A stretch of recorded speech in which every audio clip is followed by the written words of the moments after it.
Freedom Coach Barbie Armenta. It is my passion to inspire women to bravely live their most authentic and purposeful life. And you are watching Brave Conversations with Barbie. And I'm so excited to be here today because I don't like to film a lot in advance. So the last couple weeks, I have not seen you.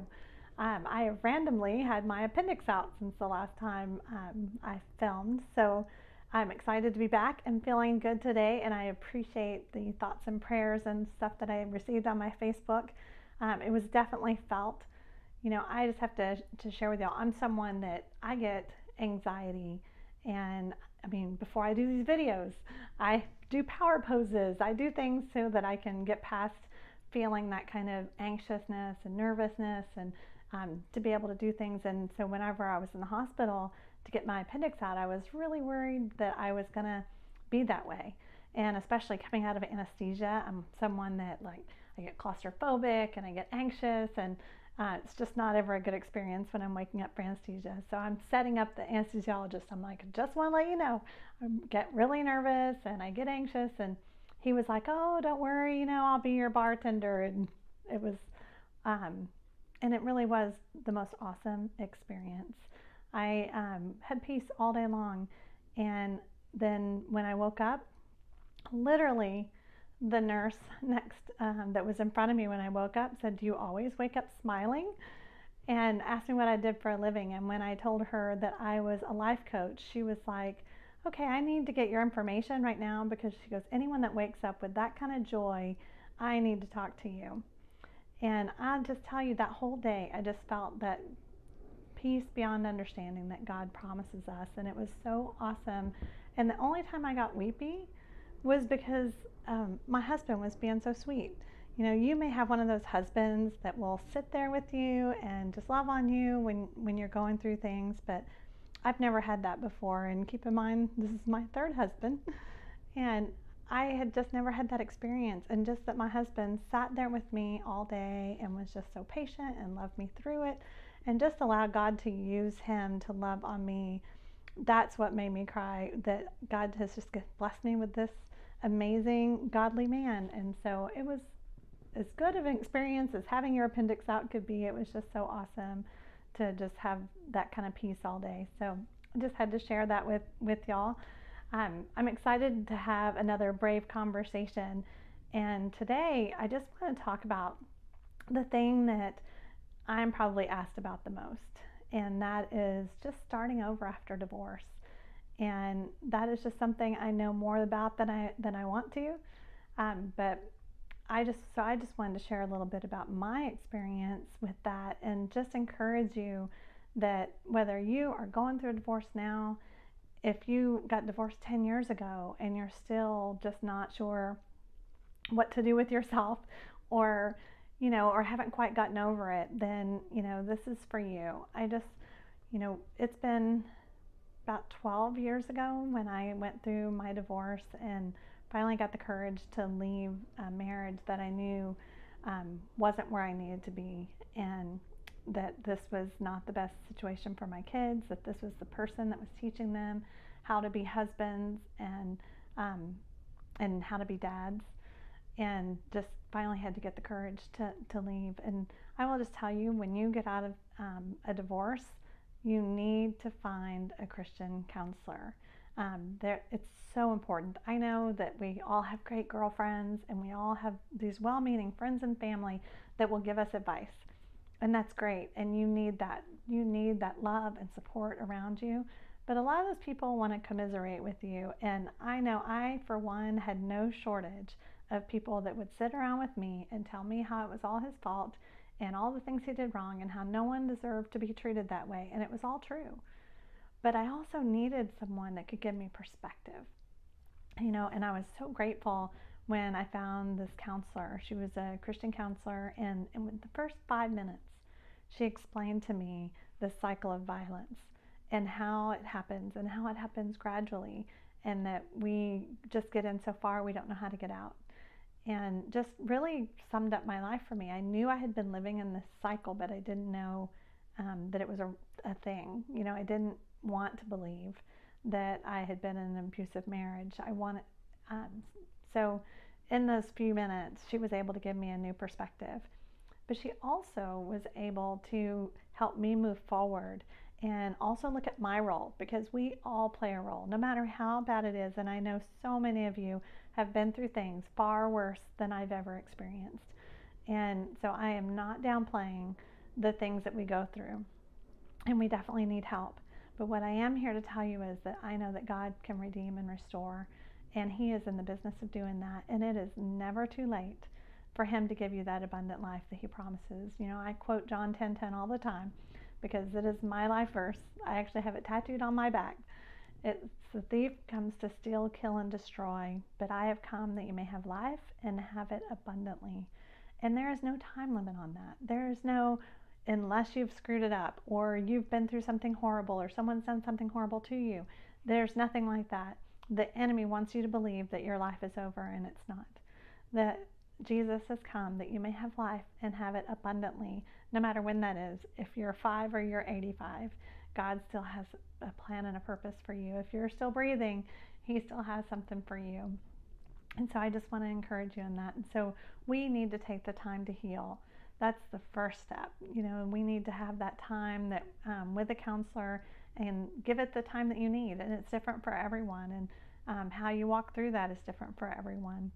But the thing that I want to talk about is that time when you are ready to move forward, because there will be a time when you're ready to move forward, but often it's a choice. You know, we can choose to stay in that place of, you know, even though sometimes it's funny that we call our comfort zone because it's often somewhere that's really uncomfortable. You know, but it's what we know, and it's a safe place, and it's those things on the outside of our comfort zone, we don't know what's there. So this is the safe place. And sometimes being in that place of healing, and you know, for me, I had moved to a new house that was kind of away from everyone that I had been close to, my family and friends, and God kind of surrounded me with all new people, and I kind of considered this a sanctuary where it was just a safe place for me. And at some point I had to pick myself up and be ready to move on to something new in my life, because God wants to do a new thing, and we have to allow Him to do that.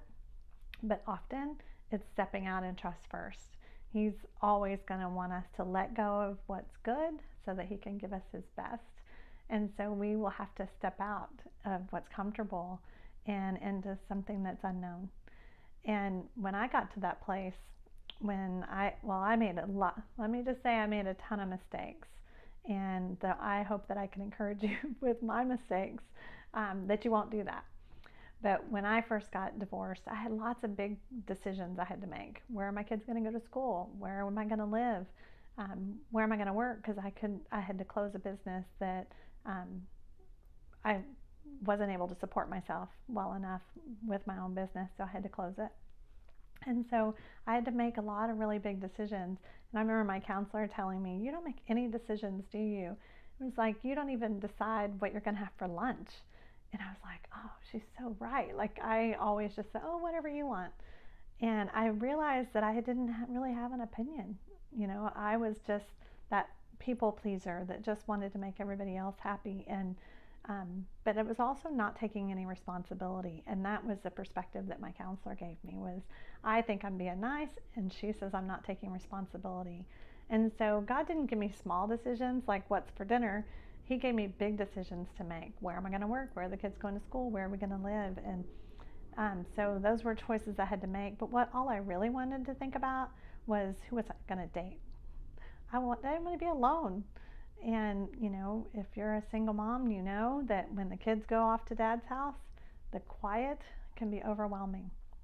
And so we start seeking to fill that time. Or for me, I didn't want to hear the silence. So I would leave the house. I was constantly doing something. But one thing I did do for myself was I started trying new things. And I know I'm not alone in this, because I started taking dance lessons, and I met all these other single moms that were also taking dance lessons. And so we would get together, we would learn ballroom, we learned line dancing, I went to a belly dancing class once. And that was just this way of, you kind of go through an identity crisis of, who am I now? I was a wife and a mother, and I lived in this community, and now I don't, and what does my life even look like now? And it can be a scary time, but it can also be so exciting, because really for some of us, for the first time in our lives, we're taking the time to figure out who we are. And that's one thing I love to work with women on, is like, what are your values? Who do you say you are? Who do you want to be? How did God create you uniquely special, just the way you are? And when we can really take that time and figure out our own value and who we are in Christ and who He made us to be, then when He does want to bring someone else along and wants to bring that man along beside you, then you are whole and complete outside of him. And that was one of the things I didn't do. I was looking to date. I was online dating. I was totally distracted with all the things that I didn't need to be distracted with, and ended up feeling guilt and shame and things that God never intended by my poor choices. But there was also, like I said, the things I did to figure out my own identity. I got really involved in church. I met some great single moms, and so we would go and do things together, and that was really great, because I was starting to build community, and we need to surround ourselves with like-minded people that can build us up.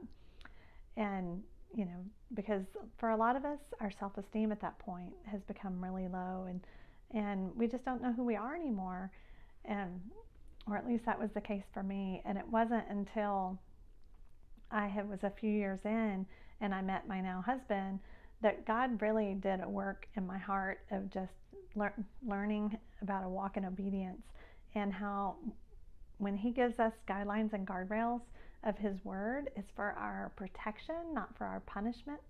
And He really just has His best for us. And so what I really want to do is, over these next few weeks, is answer the number one questions that I often get asked, and that is about dating. We're going to talk about dating after divorce.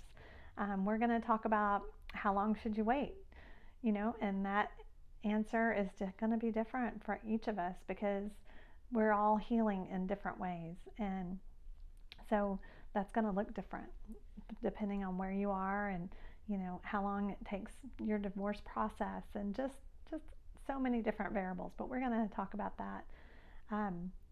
We're going to talk about online dating, to online date or not to online date. That's a big question.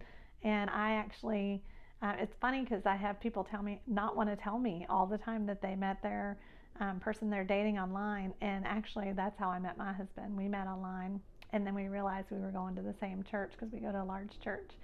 And so that was how we met. Actually, the name of my coaching business is The Right Combination.